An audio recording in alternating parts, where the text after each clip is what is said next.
seamos leales no solamente los días domingos, sino todos los días de nuestras vidas. Así hay que ser leales a Cristo Jesús.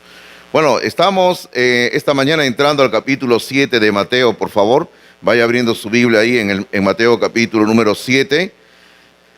Estamos estudiando el Sermón del Monte. El Sermón del Monte se compone de 3 capítulos, el capítulo 5, 6 y 7. Cuando estudiamos el capítulo 5, vimos el tema sobre la justicia verdadera. Por eso que si usted recuerda, en el capítulo 7 estudiamos las bienaventuranzas. Luego, cuando estudiamos el capítulo 6, el domingo pasado, vimos el tema sobre la adoración verdadera. Hay que adorar a Cristo, hay que adorarle a Dios, porque Él es el único que se merece toda la adoración de nuestra parte. Hoy vamos a ver en el capítulo número 7, los principios del rey, es la serie, el tema general del Sermón del Monte, pero hoy vamos a ver un tema que tiene que ver con el juicio, pero el juicio verdadero. Recuerde usted, el creyente en esta vida es juzgado diario por Dios. Y la verdad es que yo prefiero recibir el juicio de Dios en esta vida, porque el inconverso no recibe el juicio de Dios en esta vida, sino más allá, en la eternidad, juicio de condenación. El creyente siempre es evaluado por Dios, es probado por Dios, y el creyente siempre, por eso decimos, va a ser juzgado por Dios. Ahora usted me dirá, pastor, ¿y el tribunal de Cristo? El tribunal de Cristo no es un lugar de juicio. El tribunal de Cristo es un lugar de recompensas, de galardones. Y por eso el creyente, vuelvo a repetir, el creyente durante la vida terrenal es constantemente evaluado, constantemente probado, constantemente juzgado. Pero el creyente, por eso, cuando lleguemos a la presencia de Dios, vamos a pasar por el tribunal de Cristo, pero para recibir el galardón, la recompensa. El inconverso en esta tierra no recibe el juicio de Dios, pero el inconverso cuando llega a la otra vida, ahí sí recibe juicio de condenación. Por eso es que entienda esto. Por eso es que la Biblia dice, no mires al impío cuando el impío está en esta vida floreciendo. Está creciendo todo verde, todo le va bien. Porque eso es solamente transitorio en esta vida. Por eso es que el creyente muchas veces, hermanos, andamos teniendo pruebas. Porque el creyente siempre es juzgado por Dios. Y la verdad, como le digo, yo prefiero ser juzgado todos los días por Dios, porque Él es mi Padre Celestial. Y Él así me está probando todos los días. Y eso es justamente de lo que vamos a hablar aquí. Lo que vamos a hablar en el sermón de hoy tiene que ver con la fe verdadera. Porque usted sabe que hay gente que tiene una fe aparente y no es una fe verdadera, no es una fe real. Eso es lo que vamos a hablar esta mañana básicamente en el sermón. Ok, entonces, número uno en sus notas dice, ahí abra la hoja, ahí número uno en sus notas dice, los dos caminos ilustran el comienzo de la vida de fe. Los dos caminos ilustran el comienzo de la vida de fe. Abra la Biblia en Mateo capítulo 7, versículo 13 y 14 vamos a leer. Mateo capítulo 7, versículo 13 y 14, por favor.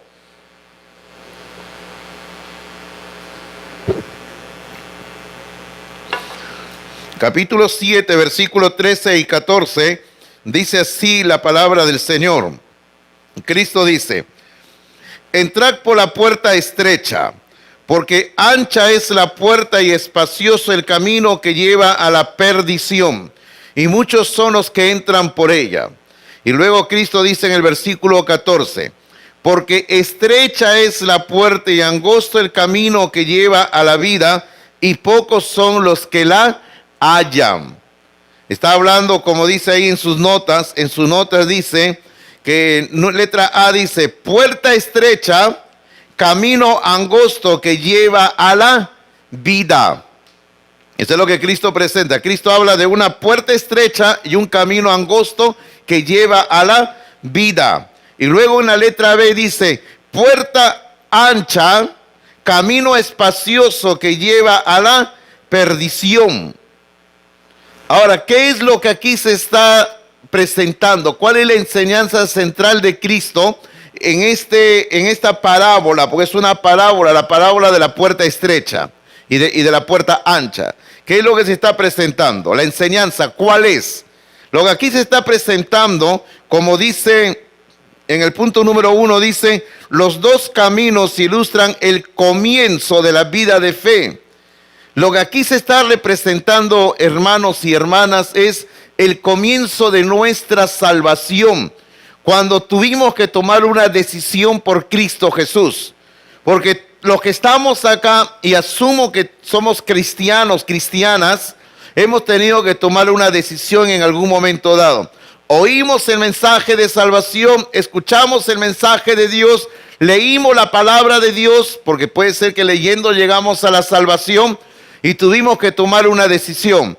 O decido seguir a Cristo, porque Él es la puerta estrecha, el camino estrecho es Él, o decido seguir la vida que estoy viviendo sin Cristo, el camino ancho, la puerta ancha, que es más fácil caminar.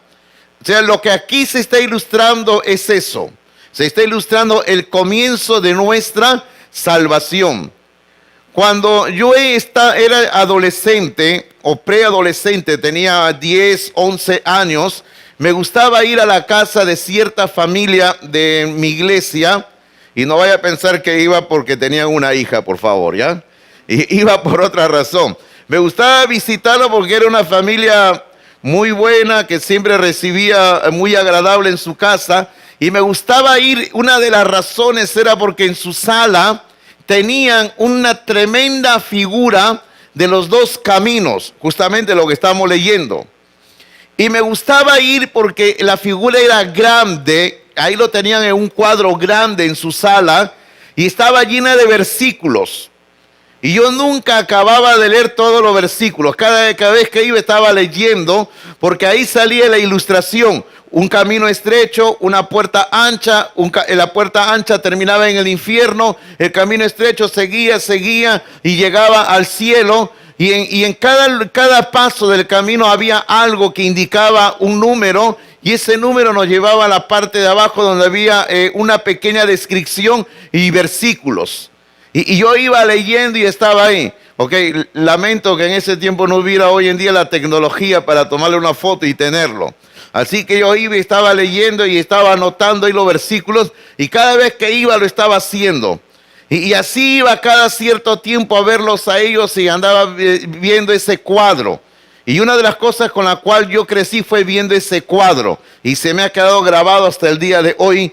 La puerta angosta, la puerta ancha, el camino ancho, el camino angosto, la perdición y la vida. Y todo eso ilustra la decisión que tomamos de salvación. Es por eso que vuelvo a repetir, por eso en el punto 1 dice el comienzo de la vida de fe. Y espero que todos estemos aquí, que ya hayamos comenzado recibiendo a Cristo como nuestro Salvador personal. Número 2. Los dos árboles ilustran el crecimiento y resultado de la vida de fe. Porque acá en la historia que Cristo está contando, aquí Él cuenta otra historia y va a hablar de dos árboles. Versículo número 15 al versículo 20, vamos a leer. Mateo capítulo 7, versículos 15 al 20. Acá hay dos árboles. Mateo 7, 15 dice: guardaos de los falsos profetas, que vienen a vosotros con vestidos de ovejas, pero por dentro son lobos rapaces. Por sus frutos los conoceréis. ¿Acaso se recogen uva de los espinos o higo de los abrojos? Versículo 17. Así, todo buen árbol da buenos frutos, pero el árbol malo da frutos malos. No puede el buen árbol dar malos frutos, ni el árbol malo dar frutos buenos. Todo árbol que no da un buen fruto es cortado y echado en el fuego. Así que por sus frutos los conoceréis. Ok, ¿qué es lo que está describiendo aquí Cristo? Está hablando, como dice en el punto número 2 de las notas que ustedes tienen, del crecimiento y resultado de la vida de fe. Cuando uno ya es cristiano, cuando uno ya es creyente. Por eso que ahí bajo el punto 2 en la letra A, por lógica dice: buen árbol da frutos buenos. Ese es obvio, ¿verdad? El árbol bueno da frutos buenos. Pero letra B, el mal árbol da frutos malos. Y eso es también ciertísimo. El árbol malo sencillamente da frutos malos. Y eso ni vuelta que darle, ¿verdad? El árbol malo da frutos malos. Pero hay una divina advertencia en lo que hemos leído. 2 veces Cristo repite una frase. Usted se ha percatado en la lectura que hemos hecho del versículo 15 al 20. Hay una frase que Cristo repite 2 veces. ¿Se ha percatado? ¿Ha observado usted cuáles son esas 2 frases? ¿No se ha percatado? Lea lo que dice en el versículo 16. En el versículo 16, Cristo comienza diciendo, por sus frutos los conoceréis. Y mire lo que dice en el versículo 20. Dice, así que por sus frutos los conoceréis. Entonces, ¿cuál es la advertencia divina? Que por los frutos conoceremos al árbol bueno y por los frutos conoceremos al árbol malo. Así es. Ok, ahora, los árboles crecen durante años. Y a veces al comienzo no podemos determinar si es un árbol bueno o un árbol malo. No sabemos. Yo no sé si usted puede determinar si un árbol es macho o hembra. Porque usted sabe que hay así, ¿verdad? Yo no sé si usted sabía. Por ejemplo, este árbol, este ponciano que está acá, si no me equivoco, fue en el año 94 que lo sembré. Cuando yo sembré ese ponciano que tenemos en el jardín, era una ramita, un palito nada más. Y ese árbol ha ido creciendo durante 25 años y ese árbol tiene ahí 25 años sembrado. Cuando lo sembramos y ese árbol estaba creciendo, con mi esposa nos hacíamos una pregunta: ¿será hembra o será macho? Yo no sé si usted sabía, pero hay árboles que son hembras y son machos, ¿ah? Ok, entonces, ¿será hembra o será macho? No sabemos. Entonces el árbol seguía creciendo, creciendo, y más o menos cuando el árbol tenía ya 20 años de edad, supimos que era hembra. Usted ahí, ¿cómo lo supo, pastor? No vaya a pensar que le pregunté, ¿no? Ahora, no vaya a pensar que porque da frutos y pude comer, el ponciano no da ningún fruto. Sino que la hembra, a diferencia del árbol macho, da unas flores. El ponciano da unas flores. Entonces, un día andando en el techo, arriba en la azotea, solamente desde la parte de arriba lo pude ver. Ahí tiene sus flores. Le dije, ven, y tiene flores. Le tomé foto, lo vimos y dice, entonces este árbol es hembra. Ahora, la idea es a veces hay árboles que son iguales a otros y usted no puede determinar si es un árbol bueno o un árbol malo. Porque crecen iguales, tienen hojas iguales, el tronco es igual. Pero, ¿qué es lo que va a hacer la diferencia? Si uno da fruto bueno o fruto malo. ¿Usted recuerda la parábola de la cizaña y el trigo que Cristo contó en Mateo capítulo 13? Solo estoy mencionando, si usted quiere anote ahí, Mateo capítulo 13. En Mateo 13 Cristo contó varias parábolas. Pero hay una parábola que Cristo contó del trigo y la cizaña y más o menos es así. Habían sembrado trigo en la chacra, pero a la hora de crecer había crecido también cizaña. Y los trabajadores le dijeron al dueño de la chacra, Señor, arrancamos la cizaña. Y el dueño de la chacra le dijo, no arranquen la cizaña, porque si no también van a arrancar el trigo. ¿Por qué? Porque el trigo y la cizaña en apariencia son iguales. O sea, son iguales. Pero la diferencia es que el trigo tiene fruto, la cizaña no tiene fruto. Pero aparentemente son iguales. Entonces, así ocurre también con personas cuando vienen a la iglesia. Aparentemente son cristianos, pero pasan los años y no podemos determinar si son hijos de Dios, hijas de Dios. Pero ¿qué es lo que va a determinar? Los frutos, los frutos. Hay frutos en su vida, hay cambios en su vida. Se han operado cambios en su vida, en su existencia. El Espíritu Santo ha obrado en su corazón, el Espíritu Santo ha obrado cambios. Estaba leyendo el otro día un libro, y el libro este es escrito por un tremendo predicador que se llama John MacArthur. Y John MacArthur, en su libro hay una partecita porque él tiene una iglesia inmensa. El mes pasado, en febrero, fue que cumplió 50 años de pastorado en su iglesia. Imagínese usted, 50 años pastoreando una misma iglesia. El asunto es de que John MacArthur, en su libro hay una parte donde él dice, algo así dice, él dice: es triste, pero como pastor tengo que admitir algo, que estoy convencido que todos los que asisten a mi congregación, a mi iglesia, todos no son salvos, no son hijos de Dios. Y luego él comienza a explicar lo que ocurre, que hay personas que vienen a la iglesia durante años y se engañan a sí mismos y ponen el disfraz de religiosidad y aparentemente son hijos de Dios. Y no podemos determinar si realmente son salvos o si son salvas, porque en apariencia son iguales. Pero ¿qué es lo que marca la diferencia? Los frutos los conoceréis. Así que es algo que usted tiene que ir pensando en sí mismo. Recuerde, no se ponga a juzgar la vida ajena, no se ponga a mirar a la otra persona y no se ponga a decir, esa persona tiene frutos en su vida. Ese es para usted. ¿Usted tiene frutos en su vida? Ok, sigamos con nuestro asunto. Número 3. Las dos casas ilustran el final de la vida de fe, cuando Dios juzgará todas las cosas. Acá hay dos casas en esta historia. Mire, es interesante, ¿no? Dos caminos que tienen dos puertas. Luego hemos visto en el número 2, dos árboles, fruto bueno, fruto malo. Y ahora en el número 3 estamos viendo dos casas que hablan el final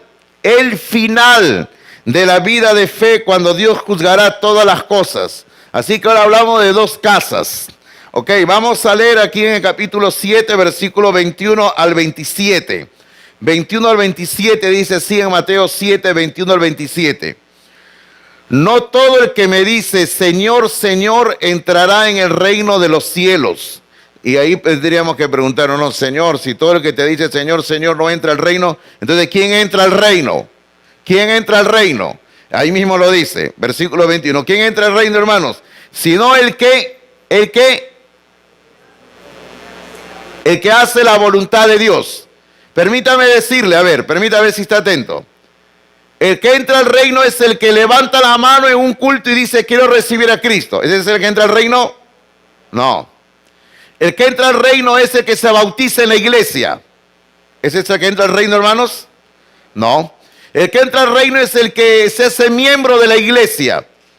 ¿Es así? No. ¿Quién es el que entra al reino? El que hace la voluntad de mi Padre. En una palabra, el que hace la voluntad de Dios. Ok, de eso vamos a regresar. Sigamos leyendo. De mi Padre que está en los cielos. Versículo 22. Muchos me dirán en aquel día, Señor, Señor, ¿no profetizamos en tu nombre y en tu nombre echamos fuera demonios y en tu nombre hicimos muchos milagros? Y entonces les declararé, nunca os conocí, apartados de mí, hacedores de maldad. Cuando yo leo el versículo 22 y 23, ¿sabe lo que yo digo en mi corazón? Yo digo en mi corazón, no. Creo que cuando Jesús dijo el versículo 22 y 23, estaba pensando en Judas Iscariote. ¿Usted no cree que estaría pensando en Judas Iscariote? Porque en otra parte Jesús va a declarar de que Judas era un diablo, o sea, era un enemigo de la fe. Pero aquí el Señor habla de alguien que le dice de boca, Señor, Señor, y está haciendo milagros. ¿Usted no cree que Judas hizo milagros también cuando andaba con los apóstoles? Claro que sí. Pero ¿cuál fue la diferencia, vamos a decir, entre Judas Iscariote y los demás apóstoles? El hacer la voluntad de Dios. O sea, no se trata que uno de boca tiene que decir, Señor, Señor, sino que uno tiene que hacer la voluntad de Dios. Ok, sigamos leyendo. Aquí Cristo ahora cuenta la historia de las dos casas. Versículo 24 dice: cualquiera pues que me oye estas palabras y las hace, le compararé a un hombre prudente o un hombre sabio que edificó su casa sobre la roca. Descendió lluvia, vinieron ríos y soplaron vientos y golpearon contra aquella casa y no cayó. ¿Cuál es la razón? Porque estaba fundada sobre la roca. Y luego el versículo 26. Pero cualquiera que me oye estas palabras y no las hace, le compararé a un hombre insensato o a un hombre necio también, que edificó su casa sobre la arena. Y al igual que en el caso anterior, y descendió lluvia, y vinieron ríos, y soplaron vientos, y dieron con ímpetu contra aquella casa. ¿Y qué ocurrió? Y aquella casa cayó y fue grande su ruina. Ok, dos casas. Ahora, ahí en la nota nos hacemos una pregunta después de esta lectura. La pregunta es: ¿cómo nos preparamos para el juicio? Porque hermano, que viene el juicio de todas maneras. Que viene el juicio, viene el juicio. Hermanos míos, déjeme decirle algo antes de seguir hablando, al igual que cuando hablamos de los árboles. Todas las casas en apariencia son iguales. Todas las casas. Pero la diferencia lo hace la calidad de los materiales que se han usado y también si esa casa tiene buenos cimientos. Porque hay gente que ha construido su casa sin cimientos. Yo no sé si usted ha visto eso. No le han puesto columnas, no le han puesto bases. Y usted ha visto que hay casas que después la gente comienza a romper las paredes hasta abajo para hacerle columnas, porque saben que si siguen construyendo sin columnas y sin base va a pasar una desgracia. Así que la diferencia de una casa es la calidad de los materiales y también los cimientos de la casa. Aquí tenemos ese asunto. En apariencia habían dos casas que aparentemente eran iguales. Tenían paredes, tenían puertas, tenían ventanas, tenían techo, había gente que vivía ahí. Pero la diferencia era de que una estaba establecida sobre buen fundamento, la roca, y la otra estaba establecida sobre la arena. Y cuando vino todo lo que vino, usted ya leyó la historia, una se cayó y la otra quedó en su lugar. ¿Por qué? Por los cimientos, por las bases, por lo que habían hecho. Por eso, ¿cómo nos preparamos para el juicio?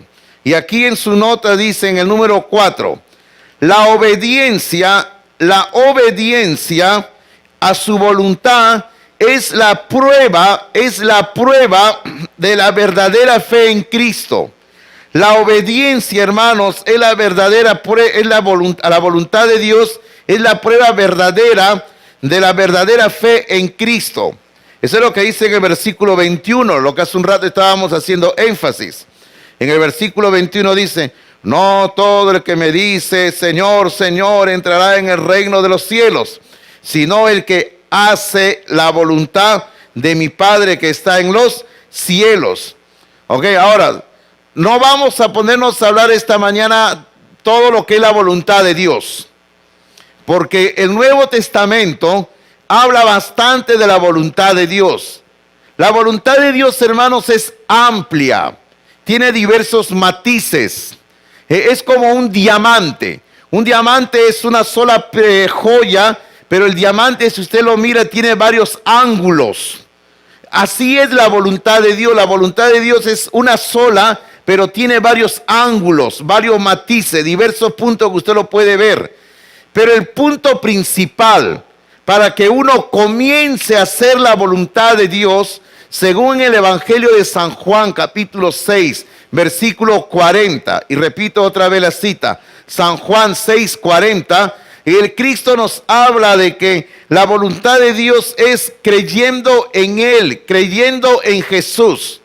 Ok, si usted quiere hacer la voluntad de Dios en su vida, todo comienza con creer en Cristo Jesús. Ok, ahora yo le voy preguntando ahí, ¿usted ya cree en Cristo Jesús? ¿Usted ya ha creído en Él como su Salvador personal? Porque, ojo hermano, a veces podemos estar viniendo aquí como una tradición, una costumbre, Y usted recuerde que si venimos solamente como una costumbre, así no funcionan bien las cosas en el reino de Dios. Ok, una vez yo le pregunté yo no le pregunté, sino una señora hace unos años se me acercó y me dijo, a mí me gusta venir a esta iglesia. Y yo le dije, ¿por qué? Porque me gusta. Entonces yo le dije, ¿usted ha recibido a Cristo en su corazón? No, me dice, pero me gusta la iglesia. Me gusta la música, me gusta la enseñanza, me gusta el lugar. Por eso es que vengo, me gusta. Yo le dije, así no es, le dije. Me agrada que venga a escuchar la palabra de Dios, le digo, siga viniendo, pero lo más importante es que usted cree en Cristo Jesús como su Salvador personal.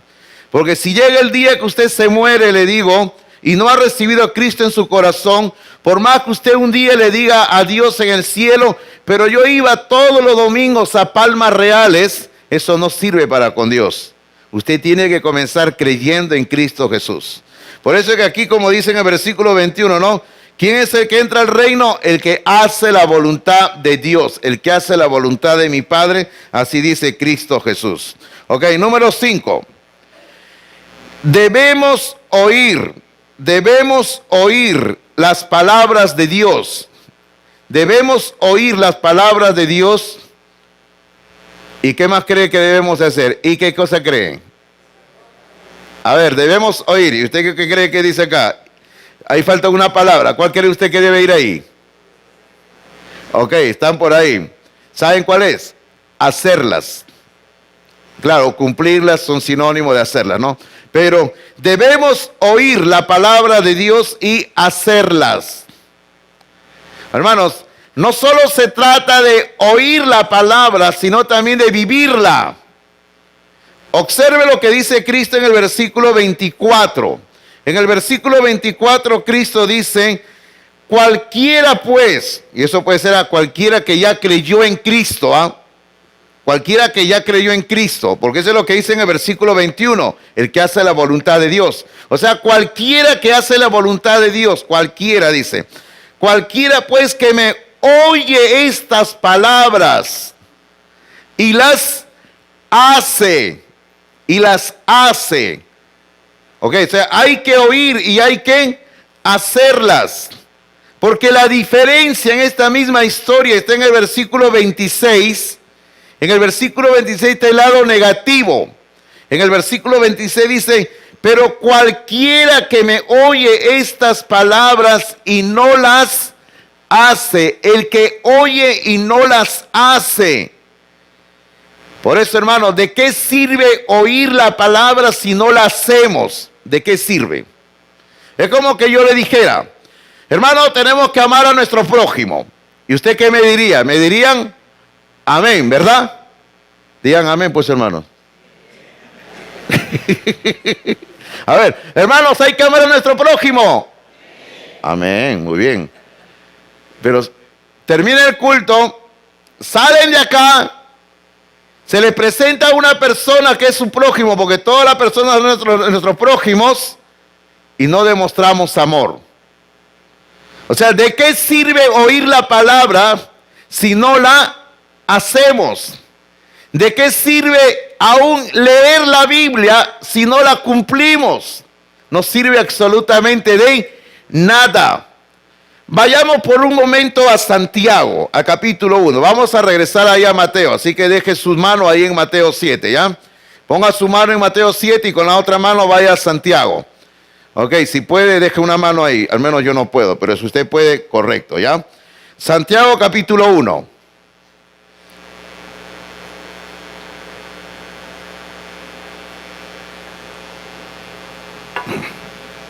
Hoy día estoy un poquito afónico, así que por eso es que no estoy hablando muy fuerte hoy día, ¿ya?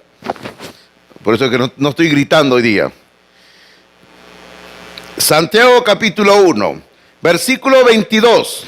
Ok, observe usted y tenga su lápiz ahí porque usted va a encontrar aquí varias veces la palabra relacionada con oír y hacer. Oír y hacer. Y si usted gusta, márquela, ¿correcto? Dice así en el versículo 22, Santiago 1, 22 al 25 vamos a leer, dice así. Pero sed hacedores Yo tengo marcada ahí la palabra hacedores. Hay que ser hacedores de la palabra, dice. Y no tan solamente oidores, engañándoos a vosotros mismos. Ok, ¿qué vamos aprendiendo del versículo 22? Que el que solamente oye sin hacer, el que solo oye sin hacer, ¿qué es lo que está haciendo? Se está engañando a sí mismo, porque piensa que está haciendo lo correcto, porque piensa que eso es suficiente, porque aún llega a pensar que es un hijo de Dios, una hija de Dios, y se está autoengañando. Eso es lo que dice la palabra de Dios ahí. Así que no solamente hay que ser oidores, sino también hay que ser hacedores de la palabra. Luego el versículo 23. Porque si alguno es oidor, otra vez marque la palabra oidor. Porque si alguno es oidor de la palabra, pero no hacedor de ella, marque hacedor. Este es semejante al hombre que considera en un espejo su rostro natural. Mire con qué lo compara. Interesante, ¿no? ¿Por qué habla del hombre que mira su rostro en el espejo? ¿Por qué no habló de la mujer Santiago, no? Pero bueno, así fue Santiago, ¿no? De repente la esposa lo estaba ahí golpeando. Entonces el versículo 24 dice, porque él se considera a sí mismo y se va y luego olvida cómo era. Claro, el que solamente está oyendo sin hacer es una persona que olvida la palabra de Dios. Eso es lo que dice. El que solamente está, ¿qué le digo? No, oyendo la palabra y oye y no la hace, la olvida. ¿Sabe algo? ¿Cómo es que uno aprende más rápido? Uno aprende haciendo. ¿Sabe usted cómo yo he podido aprender algunas cosas más rápido? Enseñándolas. O sea, las leo, las escribo, las enseño, las vivo y así aprendo. Eso es lo que dice ahí. Luego el versículo 25. El otro lado de la historia. Mas el que mira atentamente en la perfecta ley, la de la libertad, y persevera en ella, no siendo oidor, marque oidor, olvidadizo, sino hacedor, marque hacedor, sino hacedor de la obra, este será bienaventurado en lo que hace.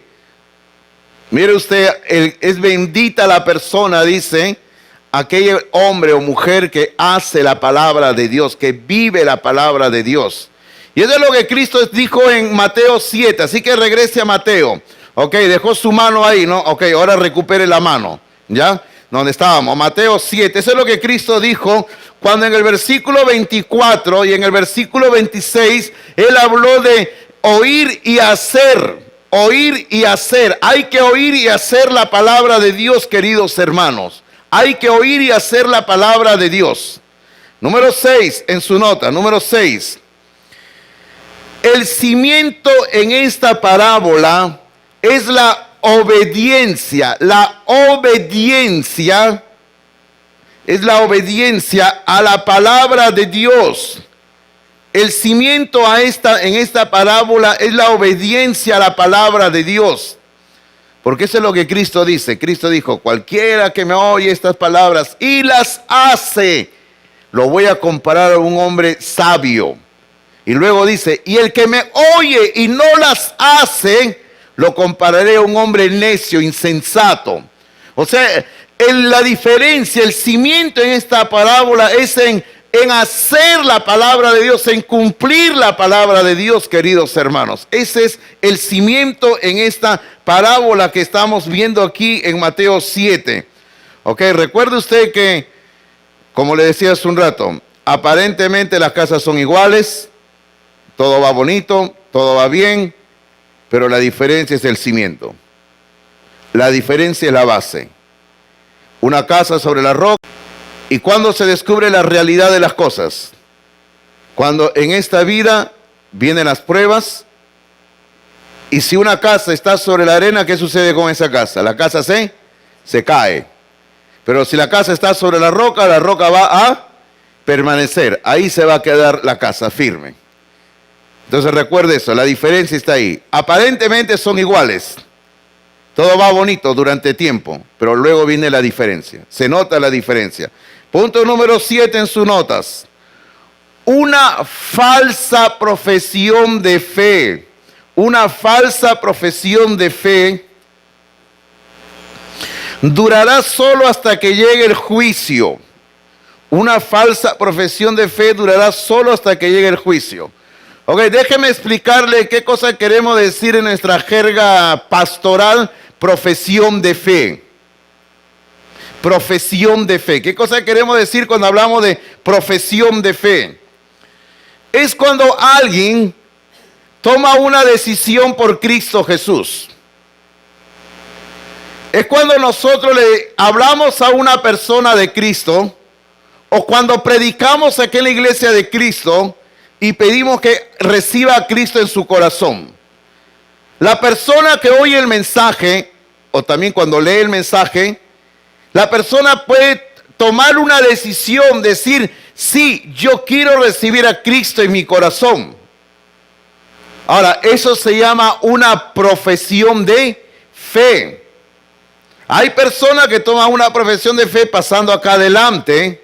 Otra persona que lo toman en una conversación privada, toman la decisión, profesión de fe. Eso se llama profesión de fe. Pero usted sabe por experiencia, los cristianos que ya tenemos años en los caminos de Dios, usted sabe que hay personas que toman una decisión de fe falsa y otras que toman una decisión de fe verdadera. Hermanos, hay una diferencia enorme. Yo les he contado varias veces que cuando de niño tomé a Cristo en mi corazón a los 8 años de edad, nosotros llegamos, éramos un grupo del barrio, éramos unos muchachos del barrio. Llegábamos a la iglesia a 5 cuadras de la casa de mis padres, un jueves en la noche en el culto, éramos varios. Estábamos con varios ahí, yo era el menor de todo el grupo, porque a mí me gustaba, como el niño de 8 años, me gustaba andar siguiendo a los mayorcitos, ¿no? Andaban jugando por acá, para allá, así que yo iba como el ratón ahí detrás de todos ellos, ¿no? Correteando y andábamos así. Entonces llegamos y éramos, si no me equivoco, éramos 5 personas. 4 muchachos mayores que yo, y yo era el menor, conmigo era 5. Al final del sermón, el pastor invitó a recibir a Cristo en el corazón. Pasamos adelante y el pastor nos preguntó a nosotros, ¿qué es lo que quieren? ¿Para qué vienen aquí? Queremos recibir a Cristo en el corazón. Bueno, el pastor, no sé, habrá creído o no habrá creído lo que decíamos, ¿no? La cosa es que nos mandó a conversar con personas. Yo siempre recuerdo hasta el día de hoy que conmigo conversó una dama. No sé si era una señora, una joven, una dama. Y nunca he podido saber quién era. Algún día lo sabré en el reino de Dios. Ella me habló con la Biblia, me mostró el plan de salvación, tomó una decisión por Cristo. Pero de los 5 que estábamos ahí esa noche recibiendo a Cristo, solamente han pasado tantos años y solamente 2 perseveramos en los caminos de Dios. Y fíjese usted, después de 40 y tantos años, yo le puedo decir, los otros 3 nunca tomaron una decisión real, jamás. Todo fue una emoción del momento, llevado por las circunstancias, de repente llevado por el grupo, ¿no? Porque en el grupo decían ahí, vamos a pasar al frente, y sí, vamos a pasar al frente, y todos pasamos al frente, ¿no? Pero ¿sabe algo? Existen siempre profesiones que son falsas. Por eso recuerde lo que yo le dije hace un rato cuando cité al pastor MacArthur. ¿Recuerda lo que les dije? El pastor MacArthur dice que en su iglesia él reconoce que hay personas que no son salvas. Hermanos míos, ¿cuándo se va determinando la salvación de una persona o realmente que ha tomado una decisión verdadera? Cuando a lo largo de la vida en esta tierra vienen las adversidades, vienen los problemas, vienen las pruebas. Y ahí se va viendo quiénes realmente son del reino de Dios y quiénes no son del reino de Dios. El Señor Jesucristo en Mateo capítulo 13, y vaya ahí un momento conmigo a Mateo capítulo 13, Él contó una parábola. Bueno, aquí hay varias parábolas en Mateo 13, realmente hay 7 parábolas en Mateo 13. Y Él contó la parábola del sembrador. Si usted lee los versículos 4 al 9, usted va a encontrar que ahí está la parábola que él narró primero para las multitudes ahí presentes.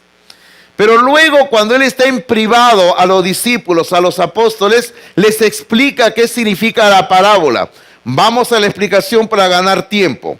Versículo 18, capítulo 13, versículo 18 dice: oíd pues vosotros la parábola del sembrador. Aquí le comienza a explicar Cristo.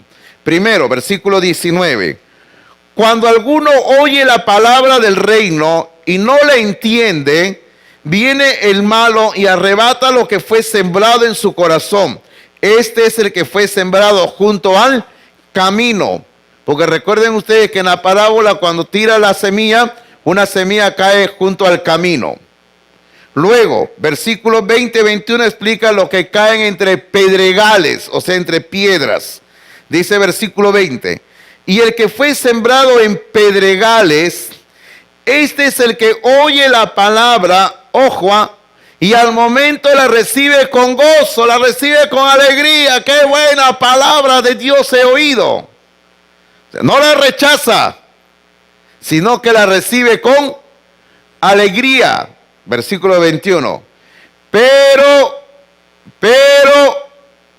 no tiene. ¿Qué es lo que no tiene, hermanos? Raíz. La recibió con gozo, pero no tiene raíz. No tiene raíz, dice versículo 21. No tiene raíz en sí, sino que es de corta duración. Pues al venir la aflicción o la persecución por causa de la palabra, luego tropieza. O sea, la recibe con alegría la palabra. Aparentemente es un cristiano, una cristiana. Pero cuando viene la aflicción, la persecución, abandona el camino. O sea, ¿realmente era un hijo de Dios, una hija de Dios? Pienso que no. Versículo 22 dice, aquí explica a otro grupo, dice: el que fue sembrado entre espinos, este es el que oye la palabra. Ok, también la oye. Pero el afán de este siglo, o sea, las preocupaciones de este mundo y el engaño de las riquezas, ojo, fíjense, dos cosas, afán y riquezas. ¿No se le hace algo ya muy común hoy en día, afán y riquezas? Así anda la gente hoy en día, afanada. La gente anda preocupada por lo material. El afán y las riquezas. ¿Qué ocurre con estas personas? Ahogan la palabra y se hace infructuosa. Y no da fruto. ¿Y por qué no da fruto? Porque esa palabra no ha echado raíces. Sencillamente muere. Y luego el versículo número 23 explica la que sí es verdadera, la que cae en buena tierra. El versículo 23 dice: mas el que fue sembrado en buena tierra, este es el que oye y entiende la palabra y da fruto y produce a 100, a 60 y a 30 por uno. Usted puede notar la diferencia entre una fe verdadera y una fe falsa. Entre alguien que realmente toma una decisión por Cristo, una decisión de veras, y alguien que toma una decisión falsa, aparentemente. Cuando viene lo que viene en la vida, porque el juicio de Dios, estamos diciendo, al creyente le viene en esta vida. Cuando viene lo que viene, sencillamente ahí se prueba cuando alguien tiene una decisión verdadera y cuando alguien tiene una decisión falsa. Ok, avancemos con los apuntes que tenemos ahí, por favor. Número 8, dice: muchas personas han profesado fe en Cristo solo para negar esa fe cuando la vida se vuelve espiritualmente costosa y difícil. Costosa y difícil. Es ahí donde muchos niegan a Cristo. Hace un tiempo me autoinfligí un castigo leyendo la vida de cierto teólogo evangélico que vivió a comienzo del siglo pasado. ¿Quién era este teólogo? Él se llamaba Dietrich Bonhoeffer. Y digo, ¿por qué me autoinfligí ese castigo? Porque yo ya sabía que el autor era muy pesado en su descripción y es un libro muy voluminoso de 700, 800 páginas. Pero quería martirizarme a mí mismo, ¿no? Así que lo leí. ¿Qué ocurre con este teólogo Bonhoeffer? Él era alemán. Él vivió durante la Segunda Guerra Mundial. Él fue un hombre que se opuso a Hitler. Él luchó en contra de Hitler, o sea, él enseñaba el evangelio, pero él estaba enseñando, diciendo, ese hombre es un dictador, ese hombre está haciendo mal, ese hombre es un asesino de judíos, ese hombre así y así. Ahora, ¿y dónde está la grandeza de Dietrich Bonhoeffer? Está en que todo lo demás, en su mayoría, los evangélicos en Alemania, callaban. Aplaudían lo que Hitler hacía. Hacían reuniones donde se presentaba o bien Hitler o sus subordinados se presentaban y las iglesias evangélicas juraban lealtad a Hitler. Y Bonhoeffer, más bien, él decía, ¿por qué hacen eso? Si ese hombre es un hombre malo. Yo no sé si ustedes recuerdan que una película que se ha pasado en la televisión varias veces que se llama Valquiria. No sé si la recuerdan. Ok. Si no la recuerdan, búsquenla, ¿ya?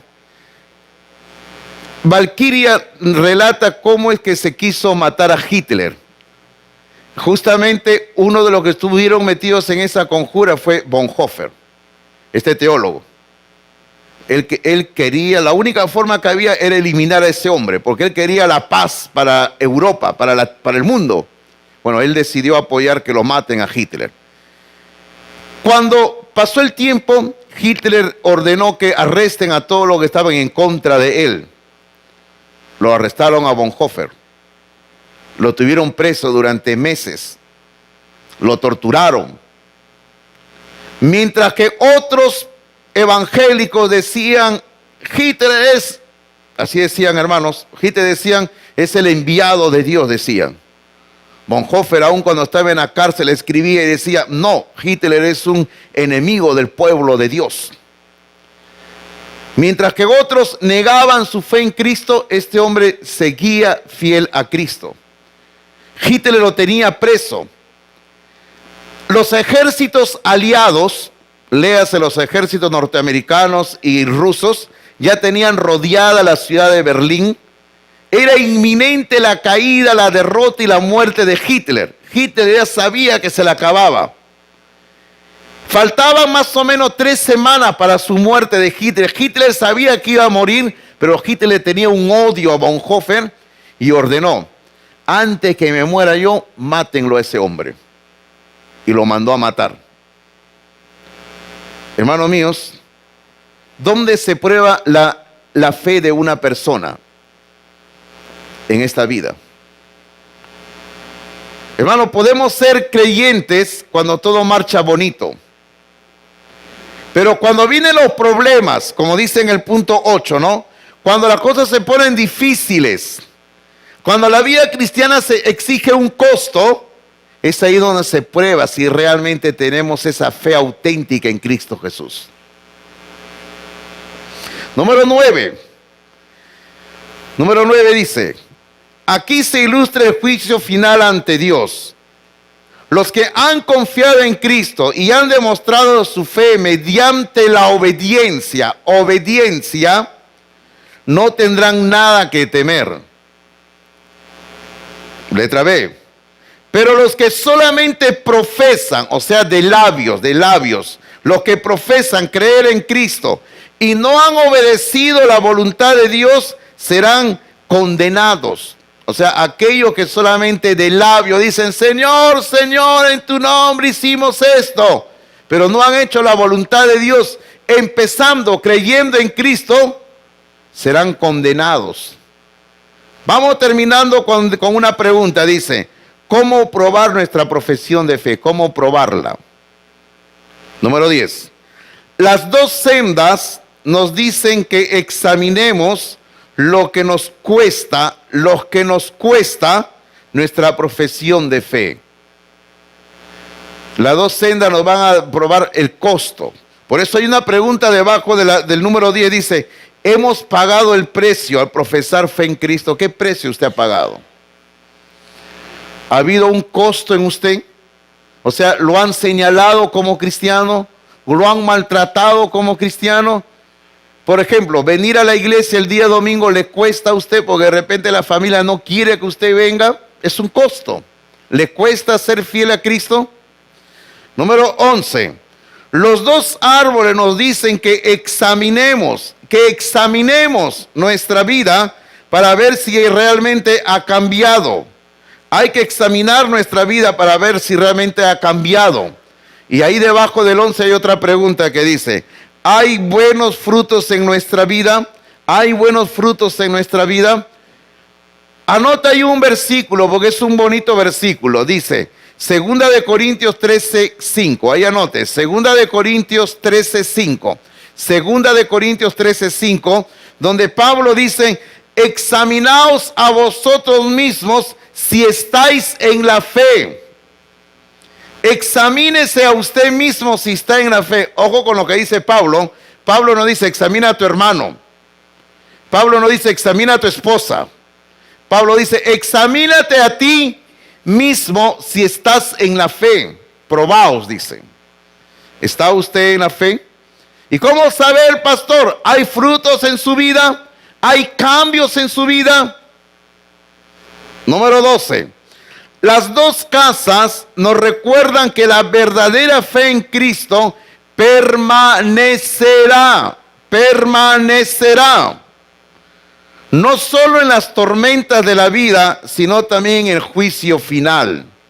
Porque es ahí donde se prueba la verdadera fe, con las tormentas de la vida. Viene el huaico, por decirlo así. Los peruanos entendemos lo que es un huaico, ¿verdad? Sabemos lo que es un huaico. Viene el huaico, golpea la casa. Si nos mantenemos firmes, gracias a Dios. Pero ante la primera, si la casa se viene por los suelos y decimos, esto no es conmigo, entonces no ha habido una real conversión en la persona. Por eso la última pregunta dice, ¿pasaremos el examen final de Dios? Esta mañana yo quiero terminar invitando a que todos ustedes piensen en algo muy importante. He tomado una decisión auténtica y genuina de salvación en Cristo Jesús. He recibido a Cristo realmente en mi corazón. Hermanos, mi intención esta mañana no es que usted dude de su salvación en ninguna manera, porque el único que pretende hacernos dudar de nuestra salvación es Satanás. Mi intención es que usted, como creyente, como cristiano o cristiana, es que se evalúe a sí mismo y diga, ¿no? ¿Realmente he nacido de nuevo? ¿Realmente he tenido un encuentro con Jesucristo? ¿Realmente he tomado la decisión de seguir por el camino angosto, la puerta estrecha? ¿Hay cambios en mi vida? ¿Estoy dando frutos en mi vida como el árbol? ¿Realmente mi casa que estoy construyendo, casa espiritual, estamos hablando, la vida, va a soportar cualquier cosa que venga? ¿O cuando venga un problemita me desanimo y ya no sigo en los caminos de Dios? ¿Cómo está su vida espiritual?